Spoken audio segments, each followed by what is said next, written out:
చావుకు ముందు కనిపించే 6 సంకేతాలు ఇవే. గరుడ పురాణంలోని మరణం రహస్యాలు. హిందూ సంప్రదాయంలో గరుడ పురాణాన్ని ముఖ్యమైన గ్రంథంగా పరిగణిస్తారు. ఈ పురాణం జీవితం, మరణం, ఆత్మ ప్రయాణం, పాపాలు, పుణ్యాలు, కర్మల పర్యవసనాలు గురించి వివరిస్తుంది. ఒక వ్యక్తి తన కర్మల పర్యవసనాలను ఈ జీవితంలోనే కాకుండా మరణానంతరం కూడా అనుభవిస్తాడని వివరిస్తుంది.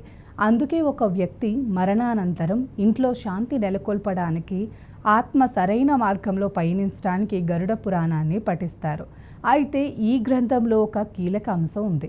మరణం అకస్మాత్తుగా రాదని ఈ గ్రంథం పేర్కొంటుంది. మరణానికి ముందు కొన్ని సంకేతాలు స్పష్టంగా కనిపిస్తాయట.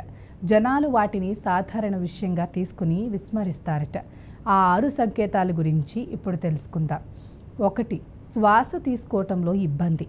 ఏదైనా వ్యక్తికి మరణం దగ్గర పడుతున్నప్పుడు శ్వాస తీసుకోవటంలో అనేక ఇబ్బందులు ఏర్పడతాయి.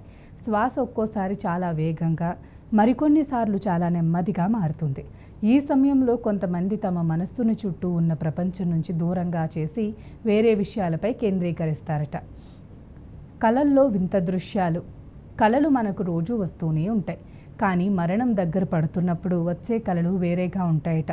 ఆరిపోయిన దీపం లేదా చీకటితో నిండిన దృశ్యాలు కలల్లో కనిపించడం జీవితం అనే జ్యోతి కొండెక్కిపోతుంది అనటానికి సూచనగా భావిస్తారు. అరచేతి రేఖలు మసకబారటం మరొక సంకేతం ఏంటంటే, మరణానికి కొన్ని రోజుల ముందు ఆ వ్యక్తి అరచేతిలోని గీతలు మసకబారటం లేదా అస్పష్టంగా కనిపించడం మొదలవుతాయట. ఇది జీవశక్తి క్షీణిస్తుందనటానికి సూచనగా పరిగణించబడుతుంది. సొంత నీడ కనిపించకపోవటం. మరణం సమీపించినప్పుడు వ్యక్తికి నూనెలో కానీ లేదా నీటిలో కానీ తన ప్రతిబింబం అంటే నీడ స్పష్టంగా కనిపించదని ఒక నమ్మకం ఉంది. నీడ కూడా తోడు రాదు అనే అర్థంలో ఈ సంకేతాన్ని చెబుతూ ఉంటారు. అదృశ్య శక్తులు కనిపించటం.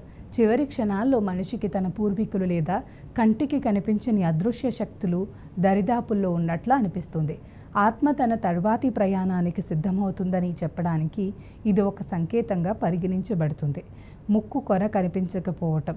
సాధారణ స్థితిలో మనం ముక్కు కొనను స్వల్పంగా చూడగలం, కానీ అంత్యకాలం దగ్గర పడినప్పుడు వ్యక్తికి తన ముక్కు అసలు కనిపించదని ఒక ధారణ ఉంది. మృత్యువు దరిచేరుతున్నప్పుడు ఇలా జరుగుతుందని గరుడ పురాణం చెబుతుంది.